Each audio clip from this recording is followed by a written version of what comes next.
Au cours des années 2024 et 2025, des nouveaux mécanismes sont apparus en Russie concernant l'immigration dans le pays. Je vais vous expliquer un petit peu ces mécanismes parce qu'il y a eu beaucoup de confusion et beaucoup de gens nous ont dit qu'il était difficile pour eux d'y voir clair.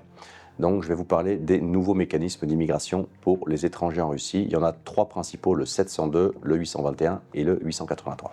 Le 702, c'est le premier mécanisme qui est apparu en août 2024. C'est un mécanisme qui est apparu via un décret du président de la Fédération de Russie, Vladimir Poutine. C'est un mécanisme qui s'adresse en fait aux citoyens étrangers de 47 pays non amicaux. Les pays non amicaux sont les pays qui sont entrés en conflit avec la Russie après les événements de 2022 en Ukraine. Mais les autorités russes ont fait un geste envers les citoyens de ces pays. Donc les citoyens des 47 pays non amicaux peuvent en fait obtenir un visa privé de 3 mois de façon assez simplifiée, automatique, pour venir en Fédération de Russie.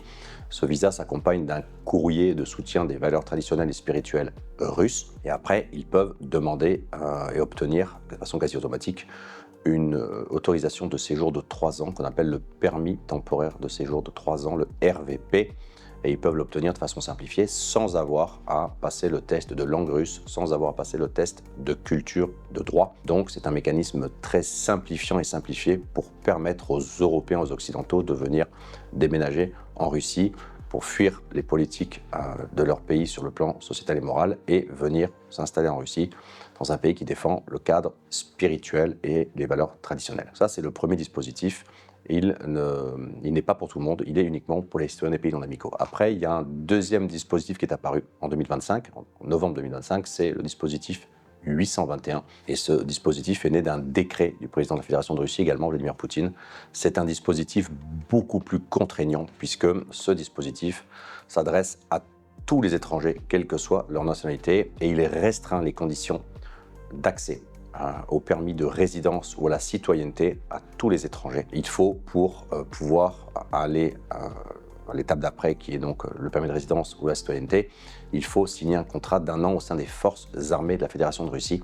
Donc c'est très contraignant, évidemment. Il ne s'adresse qu'aux gens qui ont combattu. La plupart des gens qui n'ont pas combattu, ne souhaitent pas combattre et ne vont pas combattre, ne peuvent pas actuellement en Russie, de façon standard, obtenir un permis de résidence qu'on appelle le VNJ, le Vid na Jitelstva, ou obtenir la citoyenneté russe. Donc en fait, vous avez un dispositif simplifié pour les étrangers de pays non amicaux pour obtenir le permis de séjour, temporaire de 3 ans, le RVP, mais lorsqu'ils veulent aller plus loin, obtenir un permis de résidence, le VNJ ou la citoyenneté russe, eh bien ils sont bloqués. Tous les étrangers, quelle que soit leur nationalité, sont bloqués par le décret 821. Et puis en décembre 2025, il y a un troisième dispositif qui est apparu qui s'appelle le 883. Là, les autorités russes ont créé un dispositif nouveau qui s'appelle le visa dit talent, le visa talent.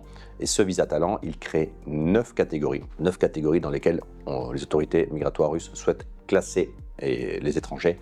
Il y a les chercheurs, il y a les artistes, il y a les sportifs, il y a les entrepreneurs, il y a les investisseurs, etc. Donc il y a 9 catégories assez clairement définies.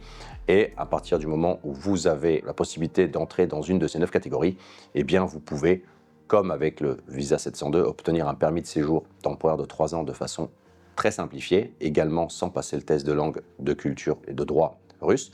Et si vous avez, pour le coup, un niveau de langue suffisant et que vous pouvez passer le test de langue, eh bien vous pouvez, là, pour le coup, aller directement au permis de résidence, chose que vous ne pouvez pas obtenir si vous n'êtes pas dans une catégorie talent, parce que le décret 821 vous impose de signer un contrat d'1 an au sein des forces armées de la Fédération de Russie. En gros, pour simplifier, comment ça se passe? Vous êtes un étranger de pays non amical. Le dispositif le plus simple aujourd'hui est de faire une demande de permis de séjour sur la base du décret 702.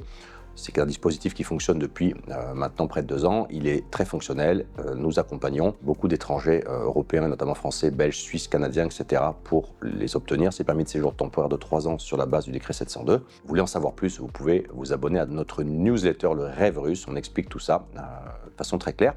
Donc, vous pouvez en voir toutes les informations nécessaires. Donc, en gros, vous êtes un étranger de pays non amical, vous obtenez un permis de séjour temporaire de 3 ans via le dispositif 702. Et ensuite, vous pouvez très bien, pour obtenir le permis de résidence, eh bien, migrer de votre statut 702 vers un statut 883, devenir talent, choisir une des 9 catégories qui vous convient le mieux, passer sur le 883. Et une fois que vous êtes en train de migrer vers le 883 et que vous passez le test de langue russe, eh bien ça vous évite l'écueil imposé par le décret 821 et vous pouvez obtenir un permis de résidence, donc il est illimité au niveau temps au sein de la Fédération de Russie et après évoluer encore plus tard vers la citoyenneté russe avec d'autres conditions qui sont 5 ans de résidence, etc. En gros, il y a 3 dispositifs qui sont en train de modifier la politique migratoire russe. Il faut savoir que le dispositif 702 fonctionne, il est rodé, il est huilé, il marche très bien. Les autorités migratoires russes le connaissent et c'est le plus rapide et le plus pratique, c'est celui qui demande le moins de documents pour la personne qui postule. Donc c'est le dispositif que nous conseillons actuellement parce qu'il est fonctionnel. Si vous souhaitez postuler par le visa 883 Talent, il faut que vous sachiez que ce dispositif est en cours d'installation. Il est en cours de mise en application, donc aujourd'hui, les délais pour obtenir un permis de séjour sont rallongés. Ils sont plus longs qu'avec le 702, c'est donc plus complexe. Mais si vous êtes un étranger et qui n'êtes pas citoyen de pays non amicaux, eh bien c'est aujourd'hui la seule façon de procéder, c'est passer par le visa Talent. Donc voilà, 3 dispositifs nouveaux. Il y aura sans doute encore des changements dans les années qui viennent puisque la grande nouvelle politique migratoire russe est encore en cours de conception et de formalisation.